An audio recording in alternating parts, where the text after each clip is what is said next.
Merhabalar sevgili hanımlar. Kanalıma, videoma hoş geldiniz. Ekranda da gördüğünüz gibi pembe bir renkle size kız çocuğu için bir yelek anlatacağım. Modelim hem kız çocuğuna uygun hem erkek çocuğuna uygun. Sizler istediğiniz renkte çalışabilirsiniz. İpim 100 gramı 250 metrelik antipilik bir ip. Şişim 3 numara. Sizler elinizin ayarına göre, ipinizin kalınlığına göre şiş numarasını ayarlayın. Eliniz sıkıysa 3,5 numara bir şişle de örebilirsiniz. Ben fazla zaman kaybetmemek için şişime ilmeklerimi attım. Haroşaları ördüm. Şöyle ilmek sayılarını vereyim sizlere arkadaşlar. 83 ilmek başladım. 4 diş haroşayı ördüm. Şimdi bir yaka 16 ilmek sayalım. 2, 4, 6, 8, 10, 12, 14, 16 ilmek. Reglen artırım ilmeğim 2 ilmek. 3, 6, 9 ilmek kol. Reglen artırım 2 ilmek. 25 ilmek yeleğimizin arka sırt bölümü. Bakın 2, 4, 6, 8, 10, 12, 14, 16, 18, 20, 22, 25. 2 ilmek reglen artırım ilmeğim. 9 ilmek diğer kol bölüm için ayırdığım ilmek. 2 ilmek reglen artırım ilmeğim. Ve 16 ilmek diğer yaka. Ben renkli ayraçlarla bu şekilde ayırdım. Sizlerin elinde böyle bir ayraç yoksa buraya renkli ipleri takarak da ayırabilirsiniz. Şimdi örgümün arka yüzünü döndürüyorum yeleğimin.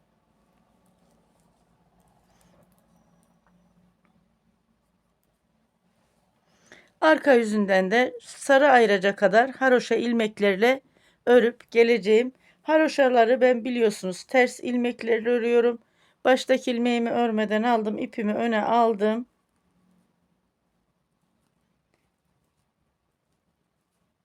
Örgümün arka yüzünden de bir sıra şu diğer sarı ayraca kadar haroşa oluşturacağım. Orada yaka düşürme tekniğini çalışacağız. Arkadaşlar bebek ve çocuklarda bütün yeleklerimde yaka düşürmeyi çalışıyorum. Yaka düşürmeyi çalışmazsak çocuklarımızın böyle giydiği zaman gıdısı rahatsız olur arkadaşlar. Ben örgümü ilerletip geliyorum sarı ayraca kadar. Örgümü ilerlettim geldim. Örgümün arka yüzünden. Bakın sarı ayraca geldim. Bunu aldım böyle. Şimdi burada 16 ilmeğim var değil mi? 2 ilmek ters örüyorum. Burası yeleğimizin arka yüzü. Örgümü döndürüyorum. 2 ilmek aldım. Kısa satır ilmeği çalışıyoruz. Yaka düşürme tekniği. Dönmüş olduğum ilmeğimi aldım. Şöyle bir sıkılaştırdım. İp uzaması olmasın diye yanındaki ilmeğimi de düz ördüm. Şimdi reglan ayrımlarını yapıyoruz ve modelimizi de çalışmaya başlıyoruz robada. Şimdi bir ilmek alarak artırdım. Bakın dolayarak değil, gizli artırma. 2 ilmek düz ördüm. Bu ayracımı da aldım kenara. Bir ilmek alarak artırdım. Gizli artırım. Şimdi burada 9 ilmeğimiz var. Bu 9 ilmeği şöyle ayarlayacağım arkadaşlar. 9 ilmeğin tam ortasında şöyle bir ilmek düz örüyorum. Model ayarlıyorum ya. Bir ilmek düz ördüm. Bir ilmek daha ördüm. 2, bir ilmek daha ördüm. 3. Şimdi şu bir ilmeğin içerisinden bir ilmek aldım. Bir doladım. Bakın. Aynı ilmeğin içerisinden bir ilmek daha aldım.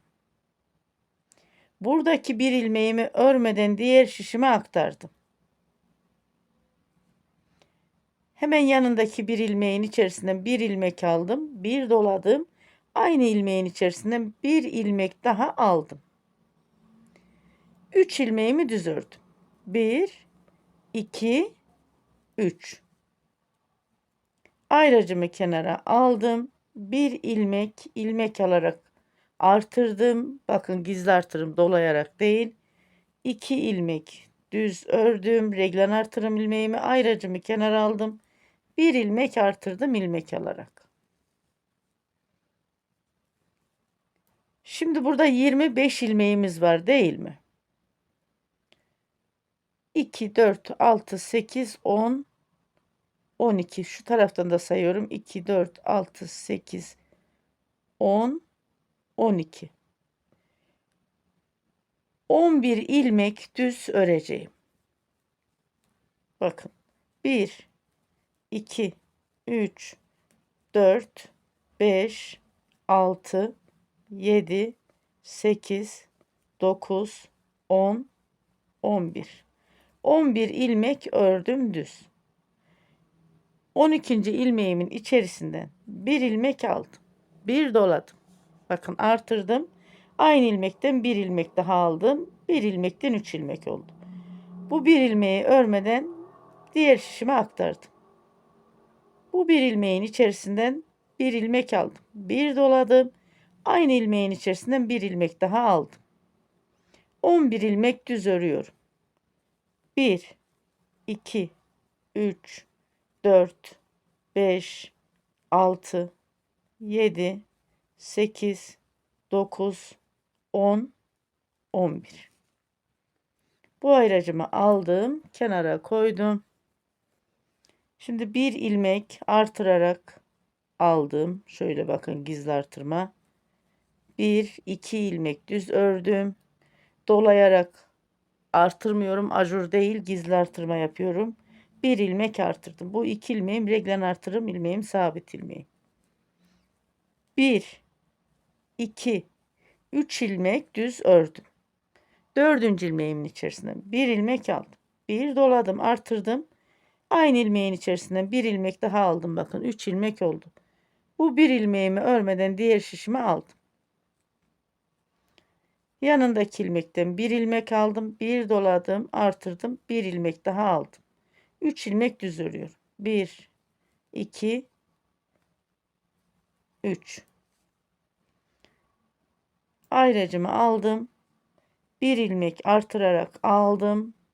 Reglan artırımım bu arkadaşlar. 2 ilmek şu reglan sabit ilmeğimi örüyorum. 1, 2. Bu ayracımı da aldım kenara. Bir ilmek artırdım. Ve 2 ilmek düz örüyorum. 1, 2. Burada 16 ilmeğim vardı. 2 ilmek ördüm. Kaldı 14 ilmeğim. Örgümün arka tarafını döndürüyorum. Bu modelimizde hem ön yüzünden hem arka yüzünden işlem yapıyoruz. Dönmüş olduğum ilmeği örmeden aldım. Burada yaka düşürme tekniği uyguladım. Daha sonra bir ters ilmek ördüm. Şu artırmış olduğum ilmeğim ters. Reglan ilmeğim ters, bakın. Şu 3 ilmeğe kadar, bir ilmeğin içerisinden 3 ilmek aldım ya. 3 ilmeğe kadar ters ilmeklerle devam ettim. Bu 3 ilmeğimi bakın 1, 2, 3 örmeden diğer şişime aldım. Bir ilmeğimi ördüm. Hani örgünün ön yüzünden bu bir ilmeği örmemiştik ya. Şimdi ördüm. İpim önde. Bu 3 ilmeği yine örmeden boş olarak diğer şişime aldım. Ve ters ilmeklerle devam ediyorum. Yeleğin arka sırt bölümündeki modele kadar, şu 3 ilmeğe kadar.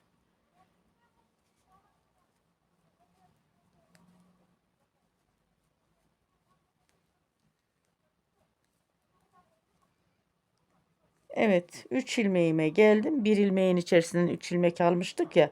1, bakın 2, 3. Bu 3 ilmeği diğer şişime örmeden aldım. Bu bir ilmeği örgünün ön yüzünden örmemiştim. Şimdi örüyorum. 3 ilmeği yine diğer şişime örmeden aldım.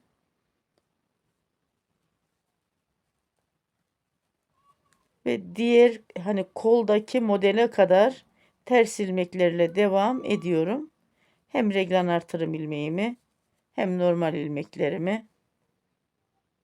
Bakın şu artırmış olduğum ilmeğim ters. Bu 2 ilmek sabit reglan artırım ilmeğim. Artırmış olduğum ilmeğim ters.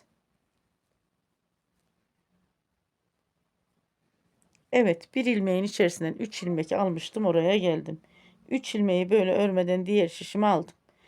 Örgünün ön yüzünde örmediğim ilmeğimi ördüm. Bu 3 ilmeğimi de örmeden diğer şişime aldım ve kısa satır ilmeklerime kadar ters ilmeklerle devam ediyorum. Artırmış olduğum ilmeğim de ters, gördüğünüz gibi. 2 ilmek sabit reglan ilmeğim ters. Kısa satır ilmeğime geldim. Burada 14 ilmeğim vardı. 2 ilmek aldım. Kaldı 12 ilmeğim, bakın. 4, 8, 12. Örgümün ön yüzünü döndürüyorum. Dönmüş olduğum ilmeğimi örmeden aldım. İlmeğimi sıkılaştırdım. Düz ilmeklerle devam ediyorum. Reglen artırım ilmeğime kadar geldim. Reglen artırım ilmeğime bakın. Şu artırmış olduğum ilmeğim. Bunu düz ördüm. Şimdi bir ilmek aldım, artırdım. 2 ilmek düz. Bakın reglen artırım sabit ilmeğim. Bir ilmek alarak artırdım. Şimdi burada 4 ilmek düz. Pardon. Bakıyorum. 2 ilmek düz. 1, 2. 2 ilmek düz ördüm. Bu bakın 5 ilmek. 2 ilmek bu. Bir de bir ilmeğin içerisinden 3 ilmek almıştım. 5 ilmeği bu şişe aldım. 2 ilmeği şöyle arkadan aldım. Diğer ilmeklerimi şöyle biraz parmaklarımda sıkıştırdım. Önden 3 ilmeği aldım, bakın. 2 ilmeğin üzerinden yer değiştirdim.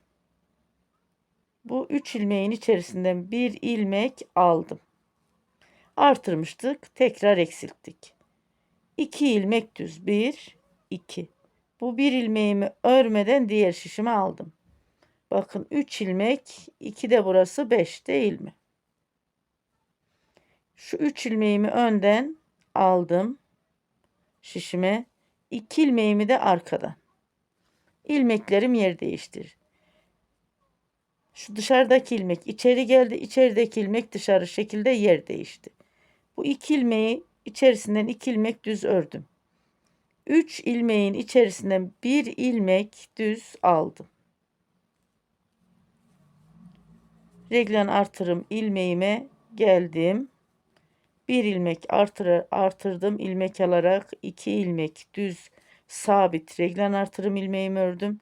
İlmek alarak bir ilmek artırdım. Şimdi yeleğin şu arka sırt bölümündeki modele kadar şöyle düz ilmeklerimi örüyorum.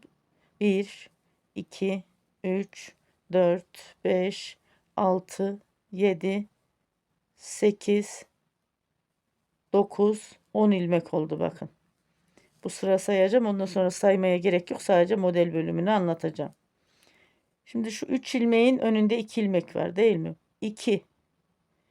3 ilmekte bu 5. Bu 5 ilmeğimi diğer şişime aldım.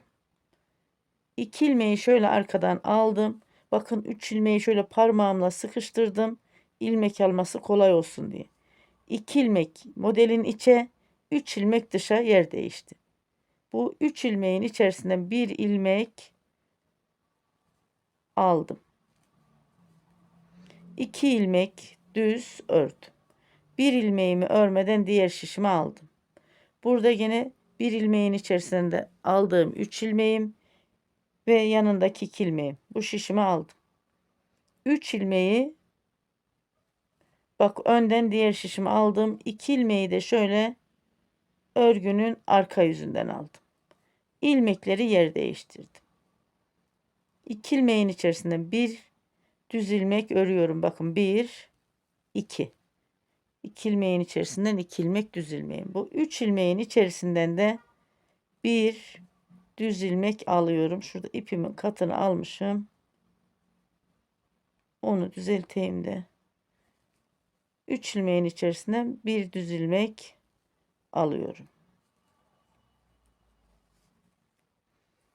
Düz ilmeklerimle devam ediyorum. Reglan artırım yerine kadar.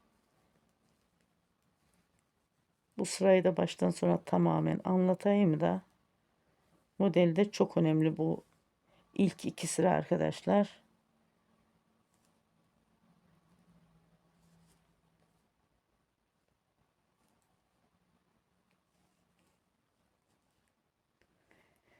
Reglan artırım yerine geldim. Bir ilmek aldım, artırdım.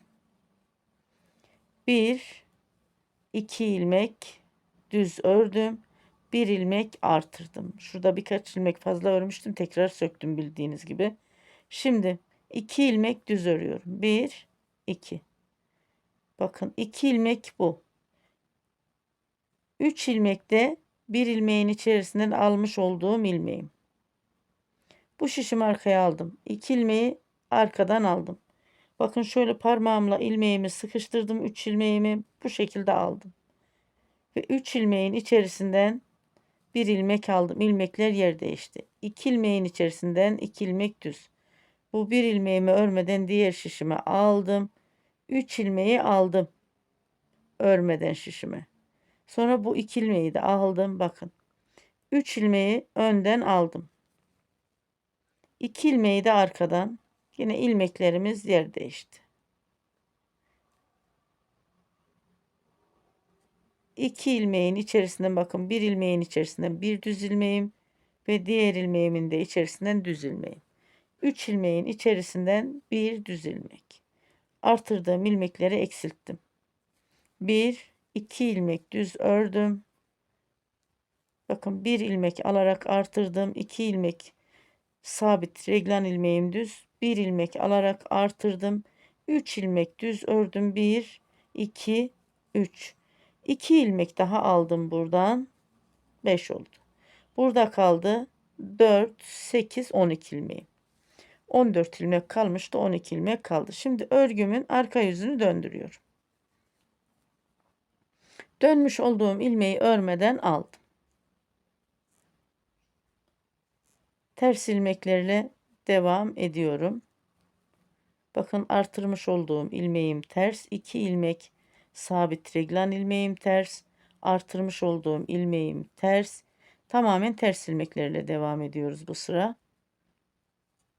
Aslında her zaman ters ilmek ama bazen örmeden aldığımız ilmeklerimiz var. Bakın şöyle. Şimdi bu bir ilmeğe geldim değil mi? Bu bir ilmeği örgünün ön yüzünden örmemiştim. Arka yüzünden örüyorum.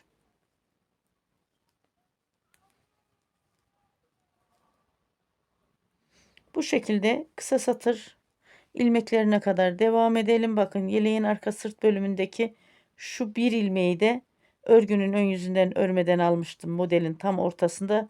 Bakın şöyle göstereyim. Bunu da örüyorum.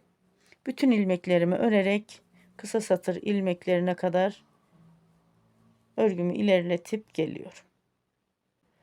Yeleğimin arka sırt bölümünden örgümü ilerlettim, geldim kısa satır ilmeğime kadar. Burada 4 8 12 ilmeğim vardı değil mi? 2 ilmek aldım. Kaldı 10 ilmeğim. Örgümün ön yüzünü döndürdüm. Dönmüş olduğum ilmeğimi örmeden aldım. İpimi öne aldım.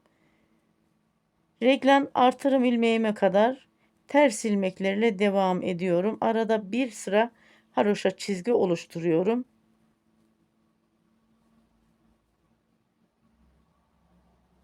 Reglen artırım ilmeğime geldim.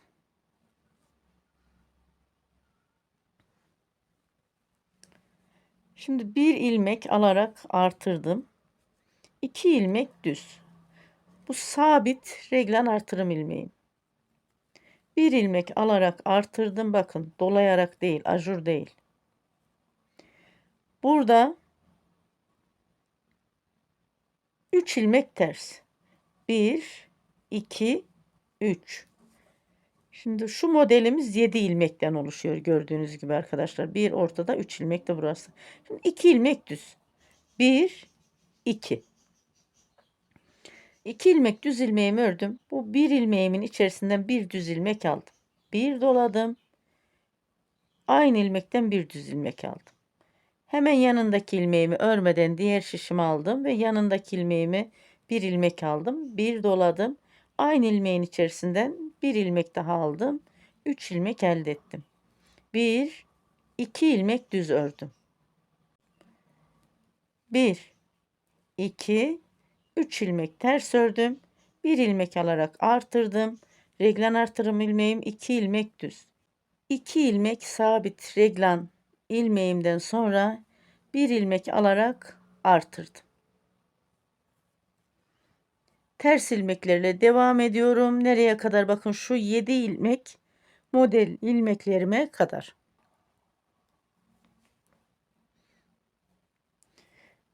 Bir sıra böyle bir çizgi haroşa çizgisi oluşturuyorum örgümün ön yüzünde. Bu yeleğin tasarımı bana ait arkadaşlar. Şirin'in örgüleri kanalımda da anlattım. Burada da Şirin'in örgü modellerinde anlatıyorum. Şimdi bakın bu 7 ilmeğe geldim. 1 2 ilmek düz. Bir ilmeğin içerisinden bir ilmek aldım. Bir doladım. Aynı ilmeğin içerisinden bir ilmek daha aldım. Bu bir ilmeğimi örmeden diğer şişimi aldım. Bir ilmeğimin içerisinden bir ilmek aldım. Bir doladım. Aynı ilmeğin içerisinden bir ilmek daha aldım. 1 2 ilmek düz ördüm.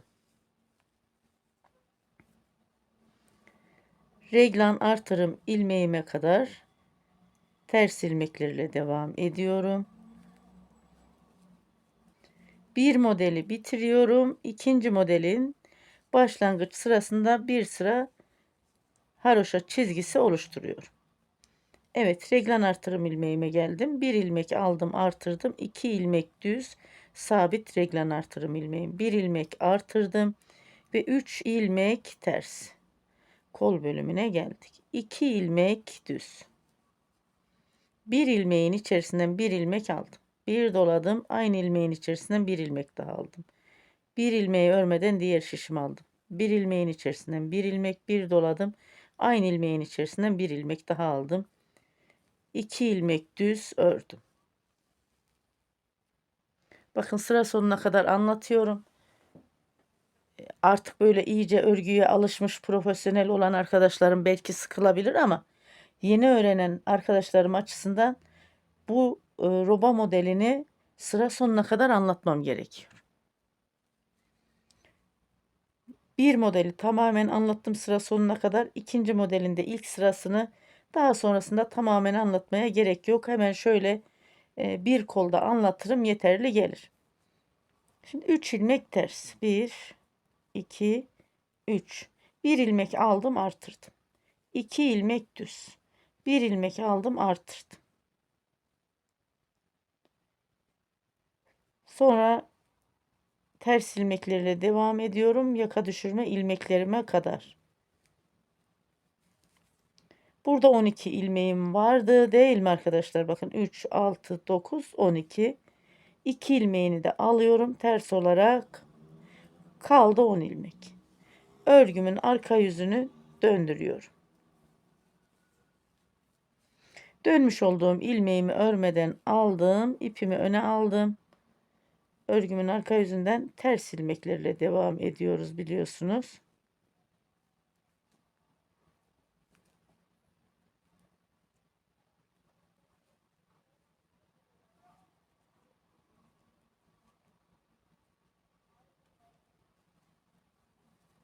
Şimdi model yerime kadar ters ilmeklerle şöyle geliyorum. Koldaki model bölümüne kadar.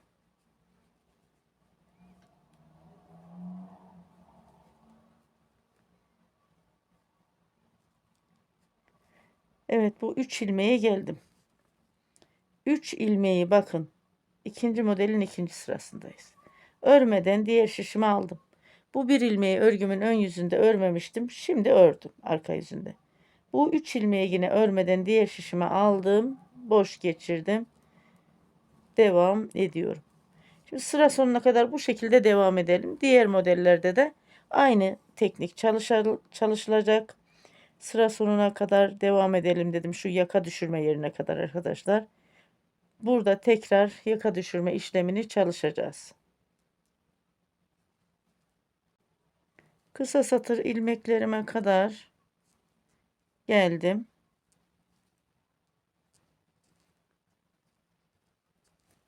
Burada 10 ilmeğim kalmıştı. 3 ilmeğimi kısa satıra alıyorum. 7 ilmek ön pat ilmeğime kaldı. Örgümün ön yüzünü döndürüyorum.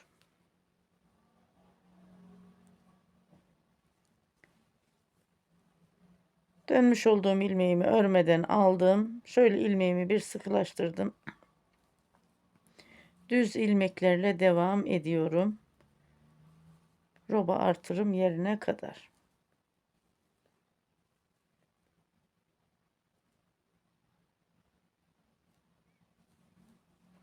Bir ilmek aldım, artırdım. 2 ilmek bakın. Reglan sabit ilmeğim düz. Bir ilmek alarak artırdım.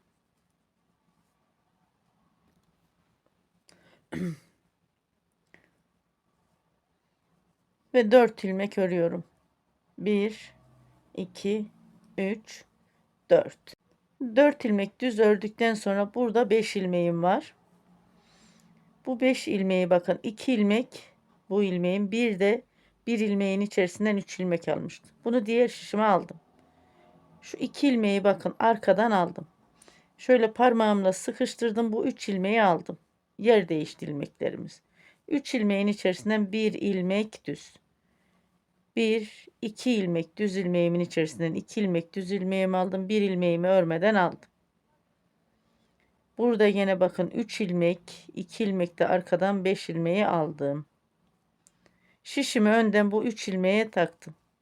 Ve arkadaki 2 ilmeğimi arkadan aldım. İlmeklerim yer değiştirdi. 1 2 ilmek düz ördüm 2 ilmeğin içerisinden. Sonra 3 ilmeğin içerisinden bir ilmek düz.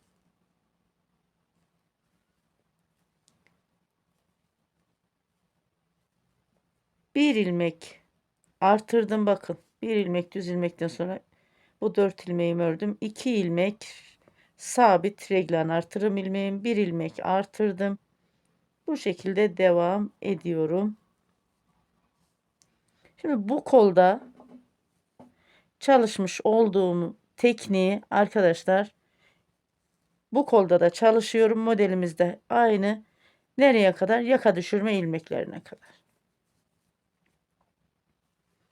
Oraya kadar ben örgümü ilerletip geliyorum. Kısa satır ilmeklerime geldim.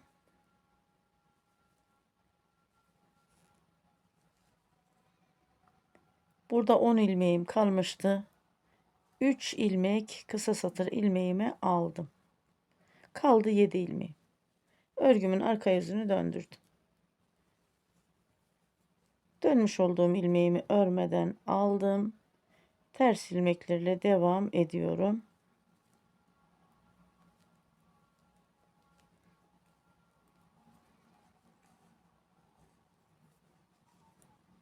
Koldaki modelime kadar.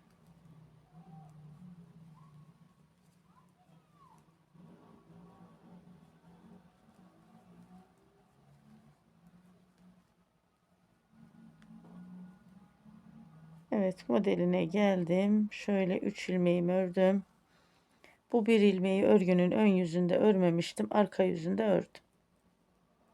Bu şekilde örgümü ilerletiyorum. 7 ilmek ön pat ilmeğime kadar orada ilik yeri çalışacağız arkadaşlar. 7 ilmek ön pat ilmeğime geldim.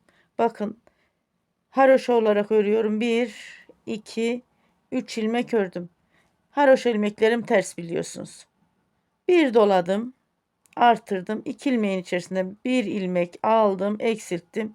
İlik yerimi bu şekilde açtım. Diğer 2 ilmeğimi de ters ilmeklerle haroşa ördüm.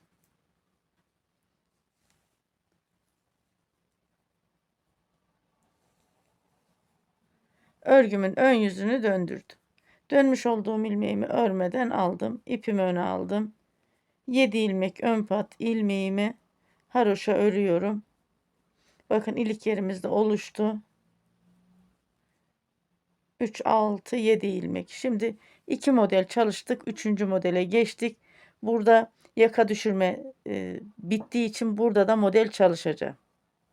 Şimdi bir modelimiz 7 ilmekten oluşuyor. 7 ilmek ön pat ilmeğimden sonra 3, 6, 7 ilmek değil. Burası modele ait. Şimdi 2 ilmek düz örüyorum. Bu bir ilmeğin içerisinde bir ilmek aldım. Bir doladım. Aynı ilmeğin içerisinden bir ilmek daha aldım. Bir ilmeğimi örmeden diğer şişimi aldım. Bu bir ilmeğimin içerisinden bir ilmek aldım. Bir doladım. Aynı ilmeğin içerisinden bir ilmek daha aldım.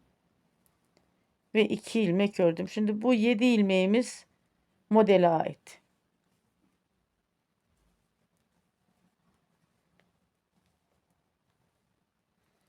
Reglen artırıma geldim. Bir ilmek artırdım. 2 ilmek düz ördüm. 2 ilmek düz ilmekten sonra ters ilmeklerle reglen artırım ilmeğime kadar devam ediyor. Bir model bitiyor. İkinci modelde bir sıra böyle haroşa sırası oluşturuyorum örgümün ön yüzünde. Bakın artırım ilmeğime geldim. Bir artırdım. 2 ilmek düz sabit reglen artırım ilmeğimi ördüm. Bir artırdım. Modele kadar ters ilmeklerle devam ediyorum. Bakın. Ters ilmeklerle ördüm. 2 ilmek düz ördüm. Bir ilmeğin içerisine bir ilmek bir doladım. Aynı ilmekten tekrar bir ilmek 3 ilmek oldu. Bu ilmeğimi örmeden aldım. Bir ilmeğin içerisinden bir ilmek aldım. Bir doladım. Aynı ilmeğin içerisinden bir ilmek daha aldım. 3 ilmek oldu. 2 ilmek düz ördüm. Ve reglen artırıma kadar ters ilmek örüyorum. Bir ilmek artırdım. 2 ilmek düz ördüm. Bir ilmek artırdım. Şu modele kadar bakın buğday başağının şuraya kadar ters ilmeklerle devam ediyorum. Şimdi bu kolda çalışmış olduğumuz tekniği bu kolda da çalışıyoruz. Yeleğimizin arka sırt bölümünde de aynı şekilde nereye kadar örüyorum? Şu 7 ilmek ön pat ilmeğimin dibinde 3, 6, 7 ilmek kalana kadar. Buraya kadar örüp geliyorum. Evet, ön pat ilmeklerimin dibinde 7 ilmek kalana kadar ördüm. Şimdi burada 2 ilmek düz. 1, 2. Bir ilmeğin içerisinden bir ilmek aldım. Bir doladım. Aynı ilmekten bir ilmek daha aldım. 3 ilmek elde ettim. Bu bir ilmeğimi örmeden diğer şişimi aldım. Bir ilmeğin içerisinden bir ilmek bir doladım. Aynı ilmeğin içerisinden bir ilmek daha aldım. 3 ilmek elde ettim. 2 ilmek düz ilmeğimi ördüm. 7 ilmek ön pat ilmeğimi haroşa örüyorum.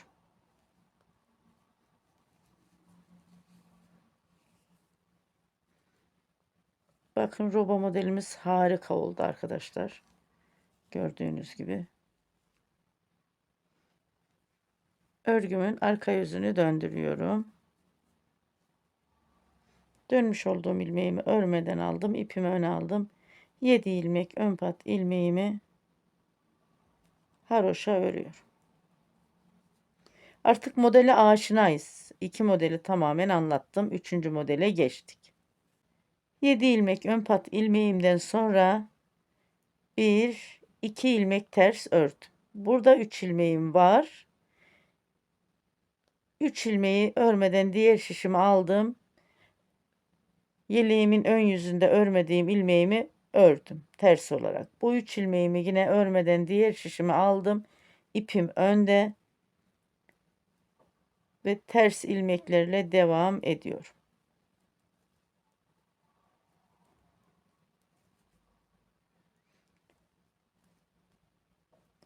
Yeleğimin arka yüzünde. Şimdi burada da aynı işlem olacak. Sonra 7 ilmekli ön pat ilmeğimi ters ilmeklerini haroşa öreceğim. Modele artık aşinayız arkadaşlar. Şöyle örgünün ön yüzünden de bir döndüreyim, göstereyim. 2 modeli tamamen anlattım. Artık 3. modelde anlatmaya gerek yok. Sıra sonuna kadar ben örgümü ilerletip geliyorum. Sıra sonuna geldim. Yeleğimin ön yüzünü döndürdüm. Şimdi bir modelde yeleğimizin yakadan çalışalım. Anlaşılır olsun. Tıpkı şu koldaki gibi, yeleğin arka sırt bölümündeki gibi.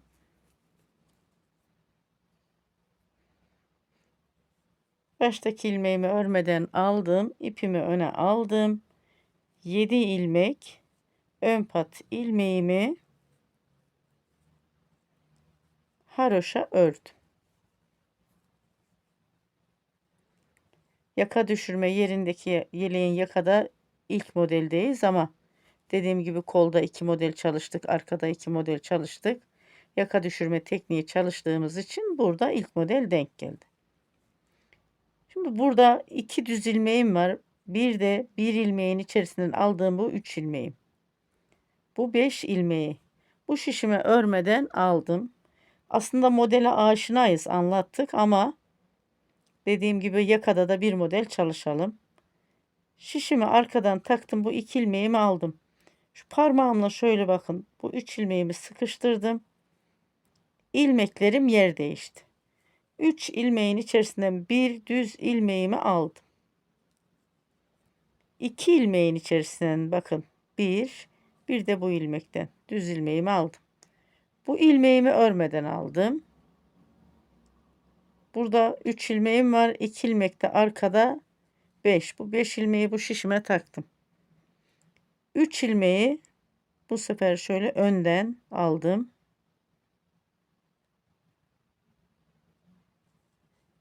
Şişimi çıkardım. 2 ilmeği arkadan aldım. İlmeklerim yer değişti. 2 ilmek düz ilmeğimi ördüm ve 3 ilmeğin içerisinden bir düz ilmek aldım. Reglen artırım yerine kadar düz ilmeklerimi örüyorum.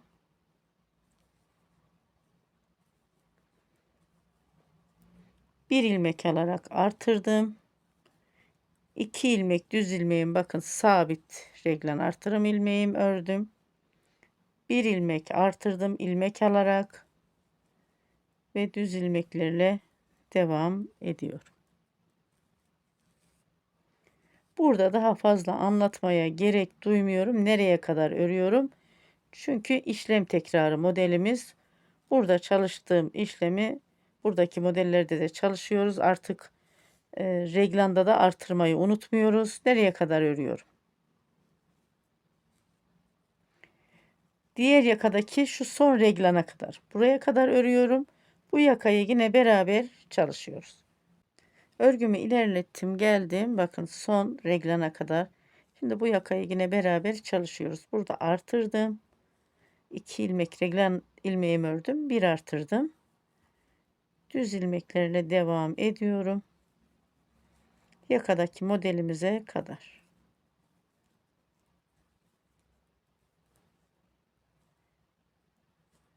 Modele geldim. Şurada bir ilmeğin içerisinden 3 ilmek almıştım ya. Bakın 2 ilmek burada. Bu 3 ilmeği de bu şişime aldım. Şişimi arkadan bu 2 ilmeğe taktım. Parmağımla şu 3 ilmeğimi şöyle bir sıkıştırdım. Diğer şişimi aldım. 3 ilmeğin içerisinden bir ilmek aldım. 2 ilmeğin içerisinden birer ilmek alarak düz ilmek ördüm. Bu 3 ilmeğin içerisinden aldığım ilmeğim de düz. Bir ilmeğimi örmeden diğer şişimi aldım ve burada 5 ilmek. Bu sefer şişimi önden taktım. 3 ilmeğimi aldım. 2 ilmeğimi şöyle arkadan aldım. 2 ilmeğin içerisinden birer ilmek düz ilmeğimi ördüm ve 3 ilmeğin içerisinden de bir ilmek düz ilmeğimi aldım. Ve 7 ilmek ön pat ilmeğimi haroşa ördüm.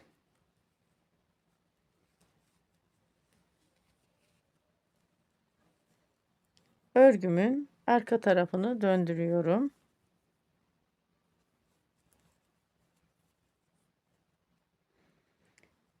Baştaki ilmeğimi örmeden aldım. İpimi öne aldım. 7 ilmek ön pat ilmeğimi haroşa örüyorum. Ters ilmeklerle. Bu sırada örgümün arka tarafında gördüğüm tüm ilmeklerim ters. Bakın şu 3 ilmeğin içerisinde bir ilmek almıştım. Ters. Diğer 2 ilmeğim ters. Ve bu bir ilmeğimi örgünün ön yüzünde örmemiştim. Örgünün arka yüzünden ters ilmeklerle örüyorum.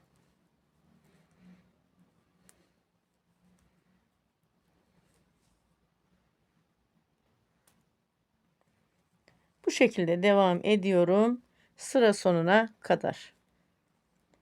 Anlatabileceğim çünkü farklı bir teknik yok. Sıra sonuna kadar örgümü ilerletip geliyorum. Sıra sonuna kadar örgümü ilerlettim, geldim. Ve örgümün ön yüzünü döndürüyorum. Şimdi yakada ikinci modelin ilk sırasını çalışacağım. Diğer taraflarda 3 model oldu. Baştaki ilmeğimi örmeden aldım. İpimi öne aldım. 7 ilmek ön pat ilmeğimi haroşa örüyorum.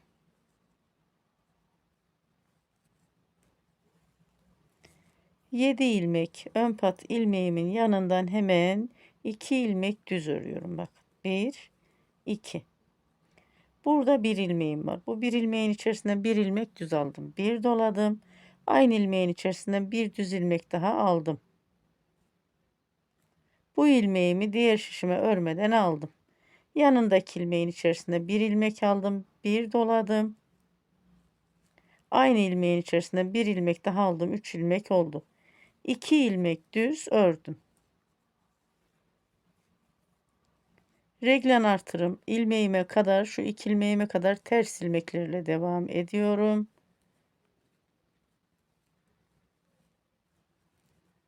Yine bir sıra haroşa çizgisi oluşturdum burada. 2 ilmek reglen artırım ilmeğime geldim. 1 ilmek ilmek alarak artırdım. 2 ilmek düz. 1 ilmek ilmek alarak artırdım. Model ilmeklerime kadar, bakın buraya kadar ters ilmeklerle devam ediyorum.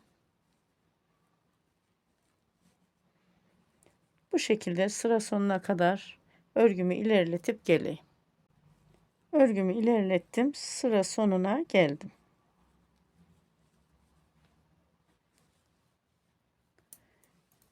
Robamızın duruşuna bir bakalım arkadaşlar. Bakın şöyle. Yakın çekim yapalım biraz ki nasıl oluyor, şöyle net bir görüntü sağlayalım. Ön yakada da modelimize başladık. Bakın birinci model bitti. İkinci model. Bir model bitiyor. Diğer modele başlarken bir sıra haroşa çizgi sırasını oluşturuyoruz. Gördüğünüz gibi. Bu şekilde çalışacağız. 3 model çalıştım. 4. modele geldim. İlk yerimi de örgümün arka yüzünden gelirken açıyorum. Örgünün ön yüzünden 14 sıra haroşa sırası oluşturacağım. Arka yüzünden gelirken bir ilik yeri açacağım. Şimdi ben robamı yeterli bir ölçüye gelene kadar öreyim. Şu model kaç tane olacak şu anda tahmin edemiyorum. Daha sonra kol ve beden ayrımı için beraber çalışalım arkadaşlar. Yeterli bir ölçüye geldiğimde kaç model çalıştım, kaç artırım yaptım sizlere bilgi vereceğim. Robayı yeterli bir ölçüye gelene kadar ördüm. Şöyle arkadaşlar bakın. 10 model ördüm. Buğday başağından. 10 modelde 20 artırım yaptım. Şöyle gizli artırımla çalıştım. 10 modelde 20 artırım yaptım. ilmek ayrımlarını da şu şekilde yaptım. 2 ilmek sabit reglan ilmeğimin bir ilmeğini bir ön yakaya verdim. Bakın, bir ilmeğini kola verdim. Burada yine 2 ilmek sabit ilmek ayrımını, bir ilmek kolda, bir ilmek yeleğin arka sırt bölümünde. Burada da aynı şekilde bir ilmek kolda, bakın sabit reglan ilmeğim. Şurası kol, bir ilmek yeleğin arka sırt bölümünde. Burada da bakın, bir ilmeği kol tarafında, bir ilmeği yeleğin ön yakada. İlmek sayılarımız: bir ön yaka 37 ilmek oldu. Kol 51 ilmek oldu. Arka 67 ilmek oldu. Bu modelde ilmek sayılarına da çok gerek duymuyorum. Çünkü model olduğu gibi aşağı inecek arkadaşlar. Sadece kol kısmını şimdi haroşa öreceğim. Arkada da yine model olduğu şekilde aşağı inecek. Kolu birleştirdikten sonra kol altından da şu omuzdaki modeli devam ettireceğim.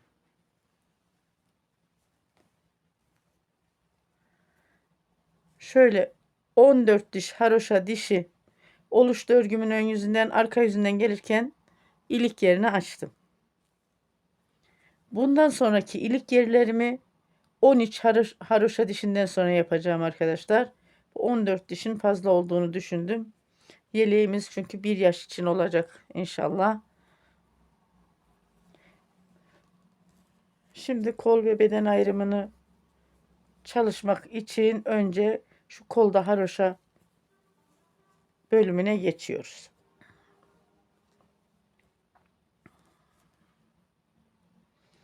Baştaki ilmeğimi örmeden aldım, ipimi öne aldım. 7 ilmek ön pat ilmeğimi haroşa ördüm. Burada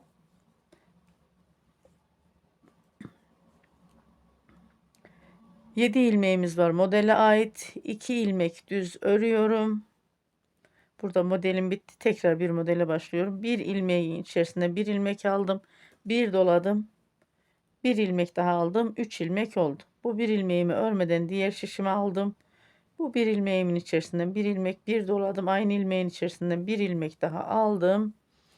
Bir ilmekten 3 ilmek. 2 ilmek düz ördüm. Ve daha sonra ters ilmeklerle devam ediyorum.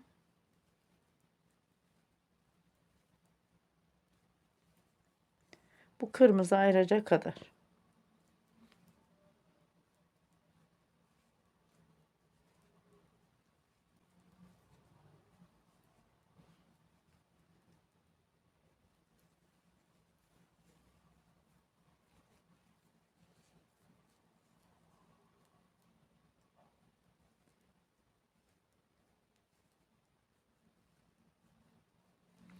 Bir model biter. Diğer modelin başlamasında haroşa çalışırdık biliyorsunuz. Aynı şekilde devam ediyoruz. Ve kırmızı ayraca geldim. Ayracımı bu şişime taktım. Şimdi kol bölümü için olan tüm ilmeklerim haroşa.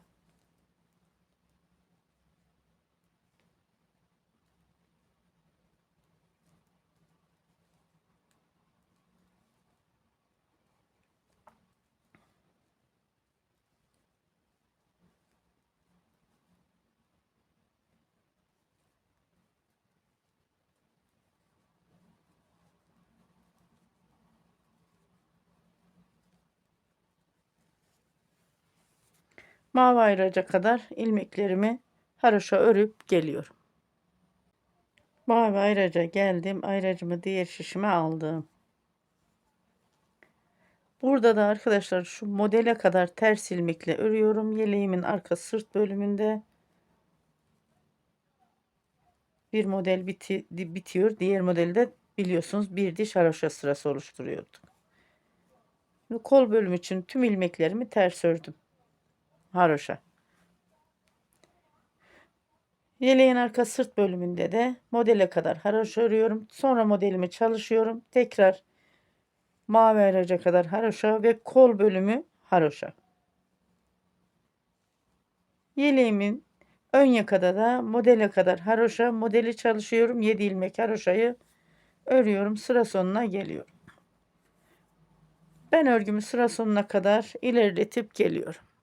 Sıra sonuna geldim.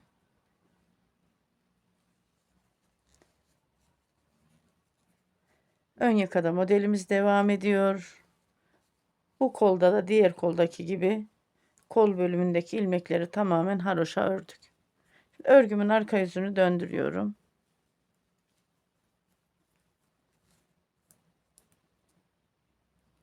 Baştaki ilmeğimi örmeden aldım. İpimi öne aldım. 7 ilmek ön pat ilmeğimle beraber ters ilmeklerle devam ediyorum.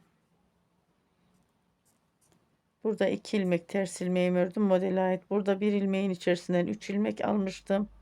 Bakın bunu örmeden aldım. İpim önde. Örgümün ön yüzünde örmediğim ilmeğimi ördüm. Yine 3 ilmeğimi örmeden diğer şişimi aldım. İpim önde. Ters ilmeklerle devam ediyorum.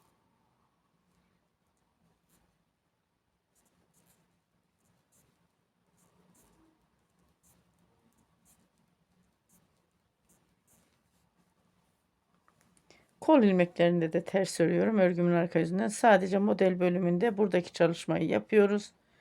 Sıra sonuna kadar örgümü ilerletip geliyorum örgümün arka yüzünden. Sıra sonuna geldim. Örgümün arka yüzünden örgümü ilerlettim. Şimdi örgümün ön yüzünü döndürüyorum. Modelimizi biliyoruz arkadaşlar, nasıl çalışmamız gerektiğini. Şöyle hemen bakıyoruz. Kol bölümünde şu haroşa sırasını 3 sıraya tamamlıyorum. Geliyorum. Yeleğin arka sırt bölümünde de biliyorsunuz model devam ediyor. Bu yakada da devam ediyor. Haroşa sıramı 3 sıraya tamamlıyorum. 4. haroşa sırasında kol ilmeklerini kapatıyoruz. Kol bölümünde 3 haroşa sırası oluşturdum. Geldim. Şimdi 4. haroşa sırasında ilmeklerimi kapatacağım arkadaşlar. Baştaki ilmeğimi örmeden aldım. İpimi ön aldım. 7 ilmek ön pat ilmeğimi haroşa örüyorum. Burada 3, 6, 7 model çalışmamı yapıyorum. Bunu artık anlatmaya gerek yok arkadaşlar. 7 ilmek biliyorsunuz modelimiz.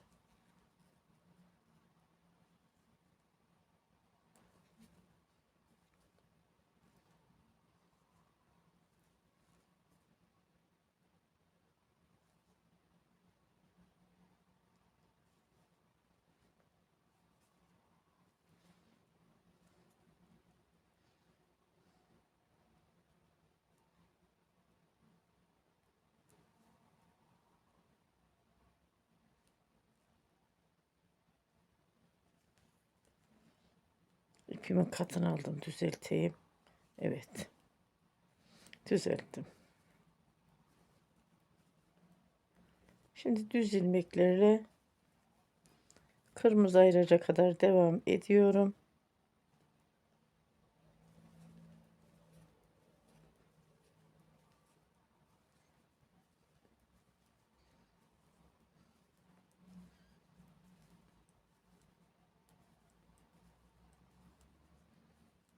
Kırmızı ayraca geldim. Ayracımı artık şöyle kenara alıyorum. Kol ilmeklerimi kapatıyorum. Örerek kapatıyorum arkadaşlar. Şöyle bakın, bu bir ilmeğimi ördüm. Bir ilmek daha ördüm kol ilmeğinden. Bu öndeki ilmeğin üzerinden arkadaki ilmeği şöyle geçirdim.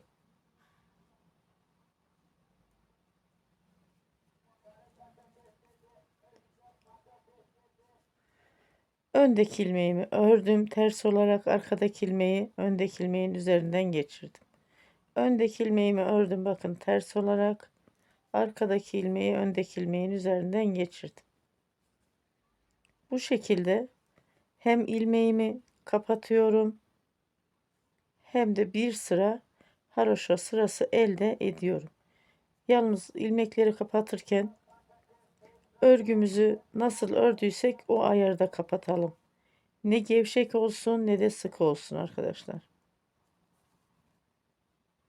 Sıkı kapatırsak kol toplar, gevşek kapatırsak da ya çirkin bir görüntü olur orada böyle.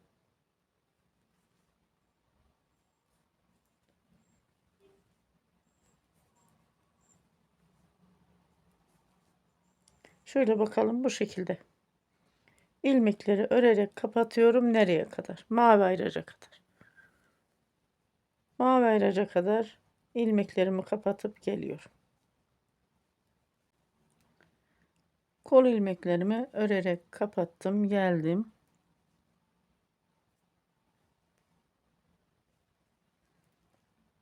Ayracımı alıyorum, mavi ayracımı. Bu ilmeğim kola ait, bu ilmeğim de yeleğin arka sırt bölümüne ait. Bir ilmek yeleğin arka sırt bölümünden aldım. Bu bir ilmek kol ilmeğim üzerinden geçirdim. Kol ilmeklerini tamamen kapattım. Şöyle bakalım arkadaşlar.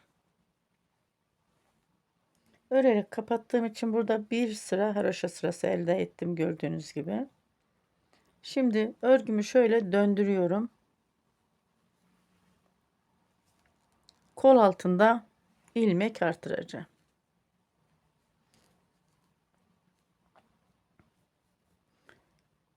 Şu ilmeğimi şöyle takayım, döndü. Şimdi 5 ilmek artırıyorum ben burada.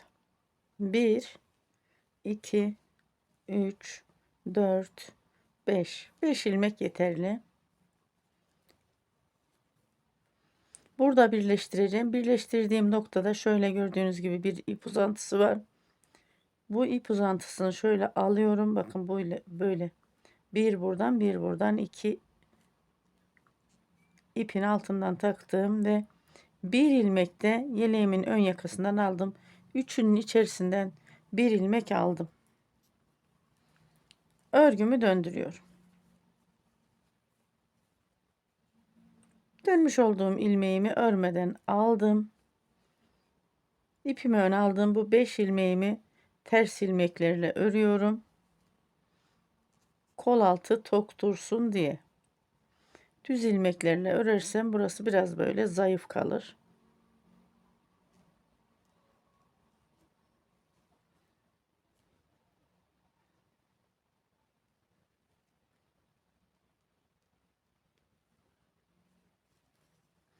Ters ilmeklerle ördüm. Şimdi düz ilmeklerle devam ediyorum.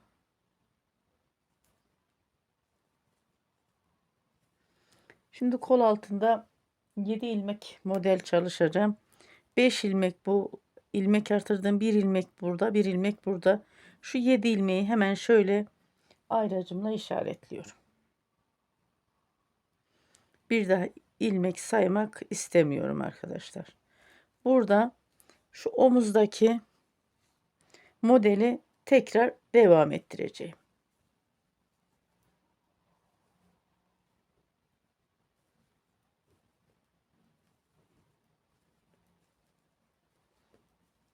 Bu şekilde devam ediyorum. Yeleğin arka sırt bölümünde örüyorum. Modelimiz devam ediyor biliyorsunuz.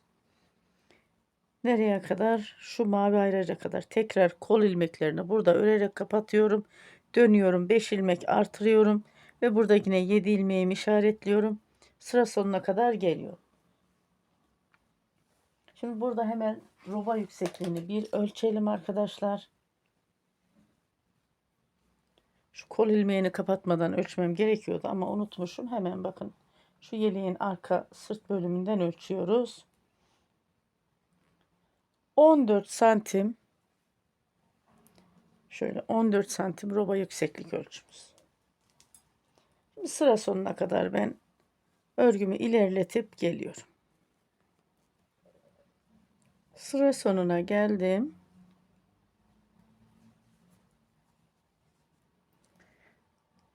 Bu koldaki yaptığım işlemi bu kolda da yaptım. Burada da ilmeklerimi ayırdım.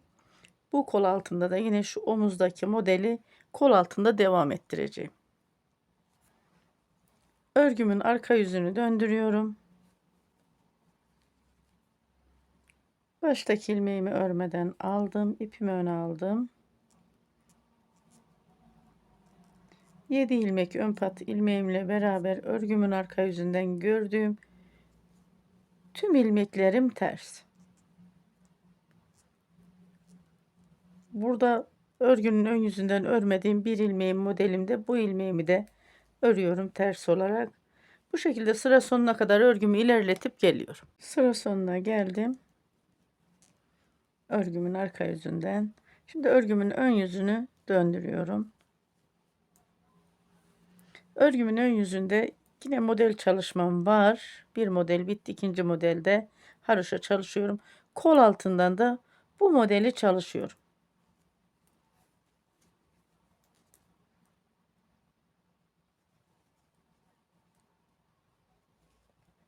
Yedi ilmek ön pat ilmeğimi haroşa örüyorum. 2 ilmek düz, bir ilmeğin içerisinde bir ilmek aldım, bir doladım. Aynı ilmek içerisinden bir ilmek daha aldım. Bir ilmeğimi örmeden diğer şişime boşaldım. Diğer bir ilmeğimin içerisinde bir ilmek, bir doladım, aynı ilmeğin içerisinden bir ilmek. 2 ilmek düz ördüm ve ters ilmeklerle kol altına kadar devam ediyorum. Burada işaretlediğim için aslında saymama gerek yok ama ben sizler için burada ilmeğimi sayayım. 2, 4, 6, 8 ters ilmek oldu. 9, 10, 11, 12, 13, 14, 15, 16, 17,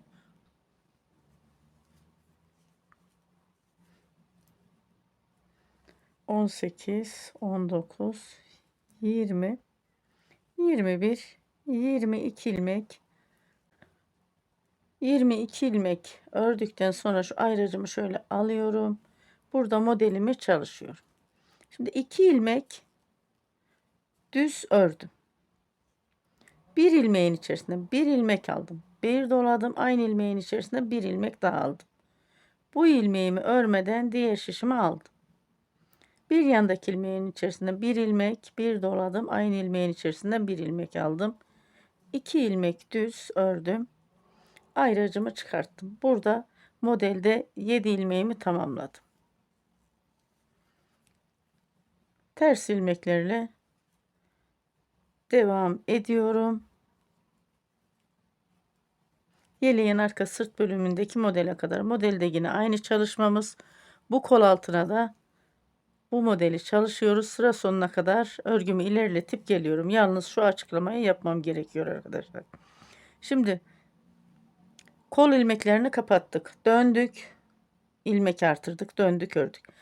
Bak bunun faydasını burada gördük. Gördünüz mü? Burada modelimize direkt başladık onun için.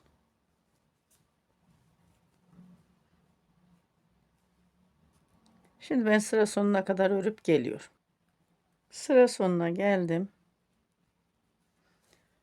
Şöyle yeleğimizi bir katlayalım. Artık kolları da birleştirdik arkadaşlar. Daha fazla anlatabileceğim bir şey yok yani. Teknik aynı, model aynı. Yeleğin alt beden bölümünde de farklı bir şey çalışmayacağımız için bakın. Şöyle. Ben yeterli bir ölçüye gelene kadar öreyim ve kol altındaki modeli de aynı bu şekilde çalışıyoruz arkadaşlar. Bu arada ilik yerlerinde açmayı unutmayalım. İlk iliğimi 14 haroşa sırasında sonra açmıştım ama daha sonraki ilikleri 13 haroşa sırasında sonra açalım arkadaşlar. Şimdi ben yeleğimi öreyim, bitireyim. Düğmelerini de dikip geleyim. Videonun sonunda beden genişliğini, boy uzunluğunu, işte kaç ilik yeri açtık, kaç düğme diktik. Video sonunda sizlere bilgiyi vereyim. Yeleği bitirdim, geldim. Yeleğime 1,5 ip gitti. Bir bütün ip vardı, bir de yarım ip vardı elimde. Bu kadar ip kaldı. 1,5 ipten arkadaşlar. Tam 1,5 ip yeleğime gitti. 5 adet düğme diktim. 5 adet ilik yeri açtım.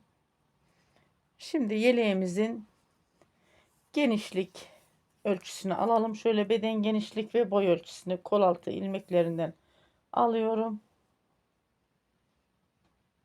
29 santim yeleğimizin beden genişliği. Enseden bakın, arka enseden şu etek ucu basen üstü ölçüsünde alıyorum. 35 santimde enseden basen üstü boyu arkadaşlar. Şu omuzdan alırsak ne kadar? Omuzdan da alırsak 36 santim. Şöyle hemen robadan aşağı ölçüyü alalım.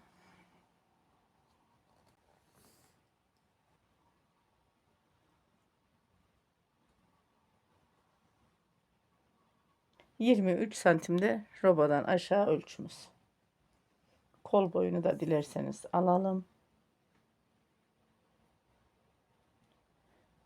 Kol boyumuzda 15,5 santim arkadaşlar, şu şekilde. Yeleğim 1 yaş için uygun oldu. Yeleğimin ön tarafı bakın bu şekilde. Arka tarafı da böyle.